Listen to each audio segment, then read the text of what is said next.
Have you ever found yourself on the edge of the world, abandoned, burning with fever, and unable to breathe, wondering if this was how it all ends? What if your breaking point wasn't the end, but the doorway to something sacred? In this story, Scarlet Raven reveals what happened when her body gave out in a remote village far from home, and her soul stepped into the arms of something far greater. What she saw on the other side will change the way you look at life, death, and love. My name is Scarlet Raven, and I didn't expect to almost die in a place I once dreamed of visiting. It was late 2019. I had saved for months to surprise someone I loved with a birthday trip to a place I had always wanted to explore, Sri Lanka. It was supposed to be romantic, full of sunshine, colors, new spices in the air, and new memories carved into our hearts. The flights were long, over 36 hours from departure to arrival, but I arrived filled with hope, despite the jet lag. But the moment I set foot on Sri Lankan soil, something in my body began to shut down. It started subtly. My throat tightened.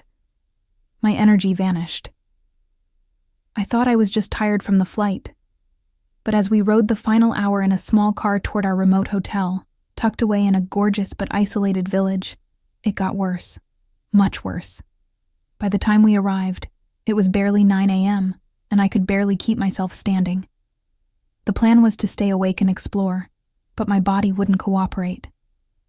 I'd always been sensitive. My immune system wasn't the strongest. But this felt different. My muscles weakened. My breath shortened. My chest felt heavy, like something was sitting on it. Still, I didn't want to ruin the day. He wanted to shop in the local market, so I gathered my strength, smiled, and we climbed into a tuk-tuk to ride into town. The heat pressed against my skin. The world felt too bright, too loud, too far away. As soon as I entered the first shop, I asked for a chair. My breathing was shallow. I could inhale, but the air just didn't seem to reach me. My vision blurred. My skin, I was told later, had turned gray. I leaned in and whispered, "I can't breathe. I need to go back." He looked at me, shrugged, and said he still wanted to shop. He called another tuk-tuk and sent me off alone. That ride back to the hotel was the longest of my life. I curled up on the seat, barely conscious, the engine buzzing under me, every bump jarring my body like I was made of cracked glass. When I got back, we called for a doctor. But he didn't speak English, and the situation was urgent. A local man had to act out my symptoms to help the doctor understand what was happening. The doctor scribbled a list, 7 medications, and disappeared. We rushed to the pharmacy, bought everything. But when I returned to the hotel and began translating the names of those drugs, my blood ran cold. 6 of them were veterinary medications, dog pills. Only 1 was an antibiotic for humans. That's all I took. Just 1. I wanted to believe that would help. But deep inside, I knew I was slipping. I was a trained herbalist.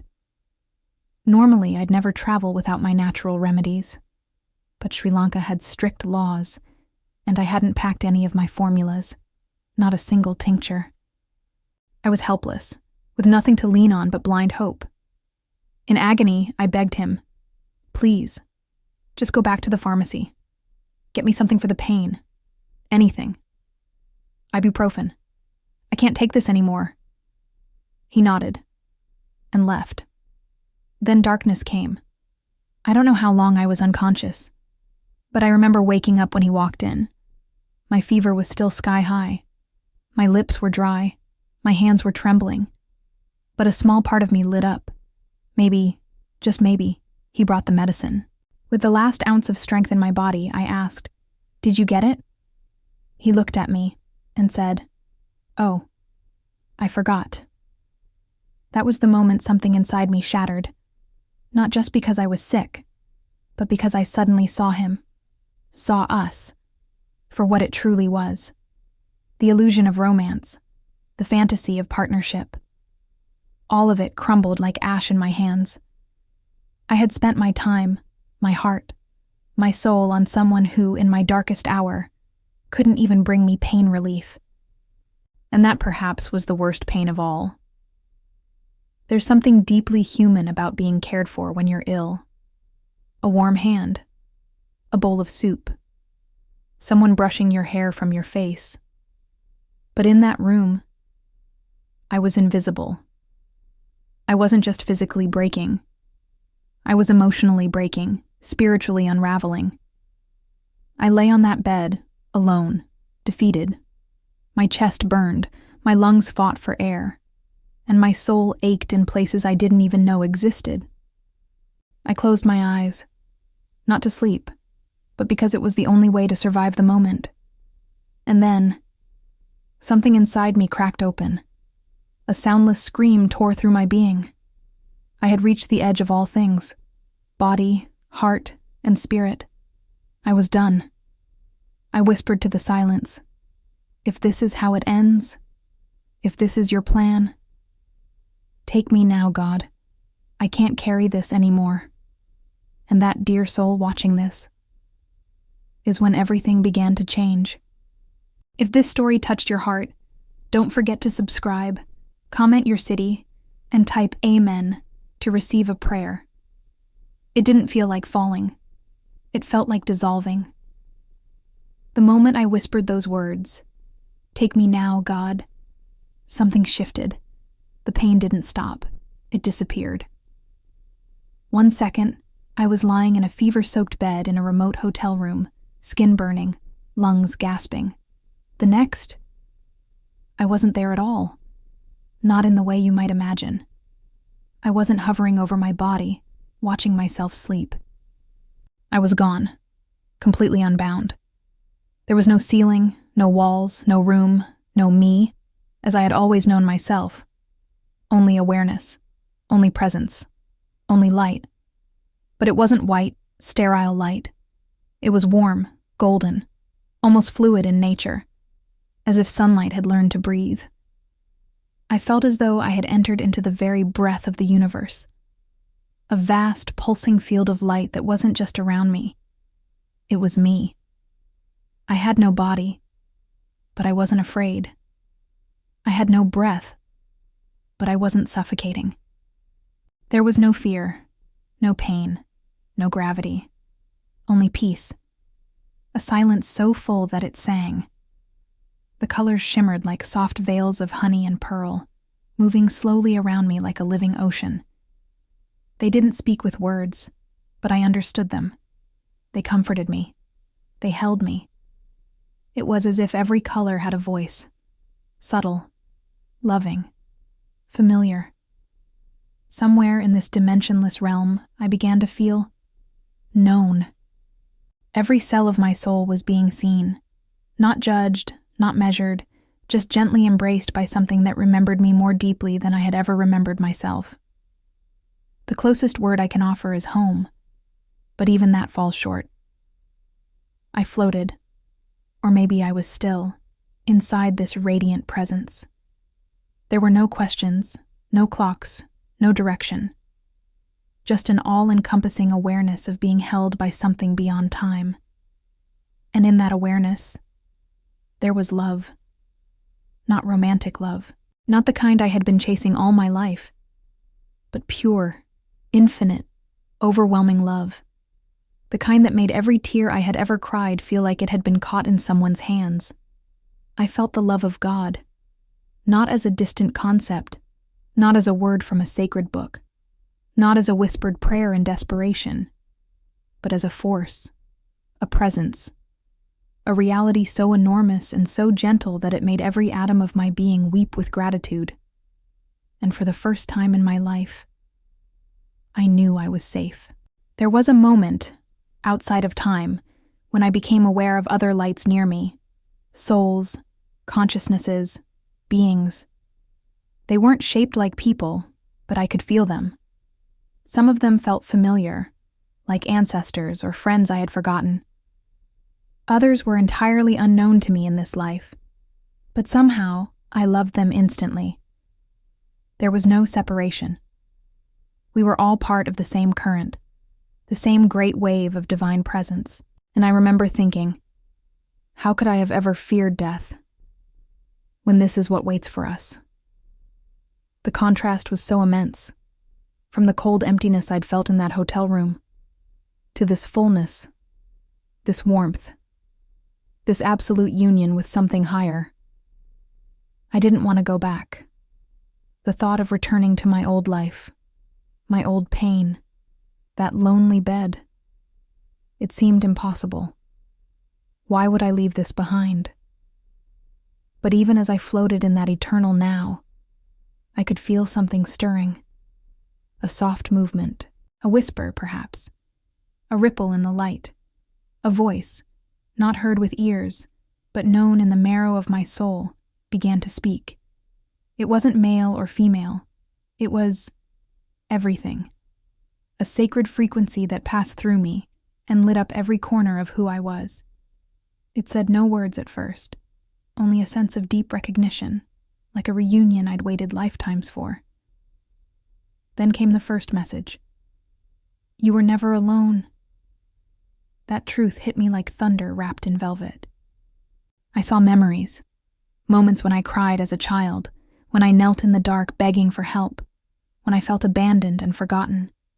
And in each of those moments, I now saw a presence standing beside me. Invisible at the time, undeniable now. Even when no one saw your tears, I did. Even when your heart broke in silence, I was there, holding it. That love poured through me like light through stained glass. I saw my life with new eyes, not as a series of failures and heartaches, but as a sacred path, a preparation, a refining fire. And I understood, deeply, that none of it had been in vain. Pause for a moment. Has there ever been a time when you felt the presence of something greater in your life? Share your moment in the comments. As this divine awareness bathed me in light, I felt my spirit expanding beyond anything I could explain. There were no edges to me anymore. I was everything and everywhere. I was inside stars, trees, the breath of oceans, the silent prayer of a stranger. I was within the divine, and the divine was within me. And then, everything changed again. From the depths of this serenity, I felt a soft tug, gentle but steady. Something was calling me, not with urgency, but with inevitability. A return, a soft recall. At first, I resisted. Why would I leave this place? But then the voice came again. You still have something to do. A mission, a reason. My time wasn't over. And just like that, the light began to fade, not in anger or in loss, but like a curtain slowly closing after a beautiful play. The colors dimmed, the hum of peace softened, the warmth receded, and something tighter, heavier began to surround me. I was being pulled back into my body. And before I even opened my eyes, I knew something was waiting for me on the other side, and it would change everything. When I opened my eyes, the room was still dim. The air was thick, and my body lay heavy against the mattress. The fever hadn't gone. My limbs still trembled. My chest still ached with shallow, fragmented breaths. But something fundamental had changed. The pain was no longer terrifying. It was simply there, manageable, bearable. A reminder of the body I had returned to, but not a prison anymore. And then came the awareness, like the slow blooming of dawn light behind closed eyelids. I had not imagined what I had seen. I had touched something eternal. And that place, that love, was real. As I lay still, the memory of the voice lingered in me, pulsing like a second heartbeat. You were never alone. Those words echoed through the chambers of my soul. I let them settle into my bones, letting them replace the ache of abandonment with the truth I hadn't known how to believe until now. And yet, more began to unfold. I wasn't just given comfort in that place. I had been given understanding. Moments of my life began to play in my mind, like lanterns being lit one by one. Things I hadn't thought about in years. People. Conversations. Times I'd said cruel things out of fear, or pulled away from love because I didn't think I deserved it. But now, I saw those memories with a kind of divine perspective. Not shame, not regret. Just clarity. I understood where the fear had come from. I understood how deeply I had tried to protect myself from pain, and how in doing so, I had often kept out the very love I was yearning for. And I wept, silently, deeply, because for the first time, I was seeing myself through the eyes of God. Not as a broken woman who had failed, but as a soul who had tried, imperfectly, vulnerably, beautifully, to make sense of a world that had often felt unkind. There, lying in a small hotel room thousands of miles from home, I felt forgiven. But more than that, I felt understood. And then something else emerged, something more mysterious, more sacred, an image, not a hallucination, not a thought, but a vision, clearer than anything I had ever seen with open eyes. I saw a table, wooden, simple, worn from time, and around it, people, different ages, different cultures, all holding hands, all praying, not to a statue or a symbol, but to the same source I had just returned from, the same light, the same love. It was then I realized, we're not here to find God. We're here to remember Him. We're not separate. We're not lost. We've just forgotten. In that moment, the vision shifted. I saw plants blooming in dry soil. I saw a child laughing while sitting beside an elderly woman. I saw a man crying alone in his car, while light poured silently through his windshield like invisible grace. All of it was connected. All of it sacred. There was no difference between the mundane and the divine. Every act of kindness, every silent tear, every longing whispered into the night, it all mattered. And then I saw something else. I saw myself, but not as I was, trembling and weak. I saw a version of me standing tall, wrapped in light, holding a small vial in her hand. A medicine. A remedy. Made not just from herbs, but from prayer, from alignment, from divine presence. It wasn't just about healing the body. It was about healing the soul. And in that instant, I knew. I was meant to return. Not to suffer, not to regret, but to serve. The world didn't need me to be perfect. It needed me to be aligned, to live from that space I had touched, to carry the presence of God, not in words but in presence, in action, in the way I touched others, in the way I loved. It would take years to understand all of this fully. But the seed had been planted. The vision had been given. And even though my body still lay fragile beneath the ceiling fan, something inside me had already risen.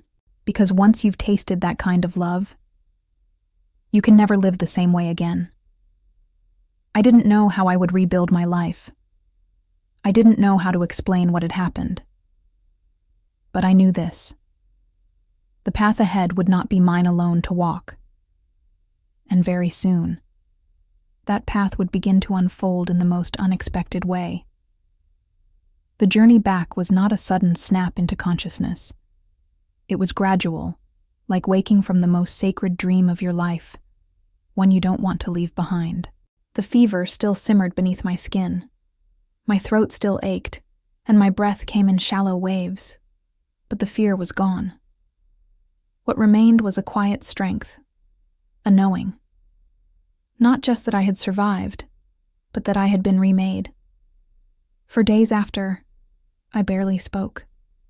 He stayed around, half present, still missing what had unfolded before him. I no longer blamed him. In fact, I no longer needed anything from him. That emotional hunger, the one that had once cried out for his affection, his care, his attention. It was simply gone. Because I had found something greater. Because I had been held by something infinite. Because I had remembered who I truly was. The trip ended, and so did the relationship. We parted without drama, just distance. A silence that no longer hurt, only confirmed what I had come to understand. It took me 3 years to speak of what happened, not because I was ashamed, but because it felt too sacred, too vast to put into language. How do you explain standing in the presence of the source? How do you describe the sensation of dissolving into divine love? So I waited. And while I waited, I changed. I returned to my practice as a herbalist, but everything felt different. I no longer prepared my tinctures and teas the way I used to. I began each morning in silence, hands pressed to my heart, surrendering to God, not to the vague universe I had once spoken of, but to the presence I had met, face to face, in light and silence. Before touching a leaf or mixing a formula, I aligned. I called in the Holy Spirit, and from that space, I created, not with the urgency of one trying to cure illness, but with the intention of one called to serve the soul. The more I walked in that truth, the more the path unfolded. One day, months after my return, I came across a book. It seemed to fall into my hands, A Course in Miracles. I opened it, skeptical at first.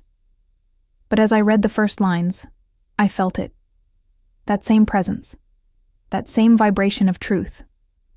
I wept again, not from pain, but from the recognition of the voice I had heard during my NDE. It was here, speaking again. The Course changed me. It gave structure to what my soul had already begun to live. It showed me how to forgive, how to surrender fear, how to recognize the light in every single being I encountered. And with that came the real transformation, not just in my work, but in my eyes. I began to see people differently. The angry stranger in the grocery store, the lonely widow in the park, the child crying out for attention. I saw all of them through the same light I had once floated inside of. I understood. We are all fragments of God, seeking our way back home. I became less interested in debates about religion, about labels, about definitions. I didn't need to be spiritual anymore. I didn't need to prove anything. I simply was.